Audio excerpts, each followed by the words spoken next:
Assalamualaikum warahmatullahi wabarakatuh. Awalnya kalam ke dibaca, puji syukur kita kepada Allah, selawat kita bagi Nabi Muhammad SAW. Kini pembahasan kita adalah sebuah petatah yang syarat akan makna. Apa petatahnya? Apa petitihnya? Ada di dalam sebuah lirik pantun. Lurih jalan ke Tanjung Pati, bersimpang jalan ke tengah sawah. Hidupku sepantun roda pada, kadang di atas, kadang di bawah.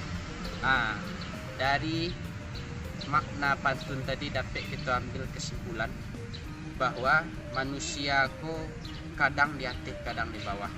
Ada kalanya kita kayo, ada kalanya kita bangsat, ada kalanya kita di atas jadi direktur, ada kalanya kita jadi tukang sapu. Jadi kotu hidup lai di atas, kotu awak lai barado, pergunakanlah kesempatan dengan baik. Maka orang Minangkabau itu beraja dari alam.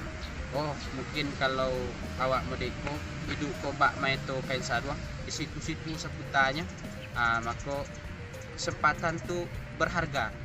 Maka jangan sampai kita lalai karena waktu, karena roda pada tiku selalu berputar.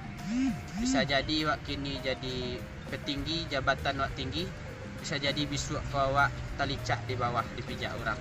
Maka bersyukur, lakukanlah hal yang terbaik. Mudah-mudahan kita menjadi orang-orang yang terbaik. Assalamualaikum warahmatullahi wabarakatuh.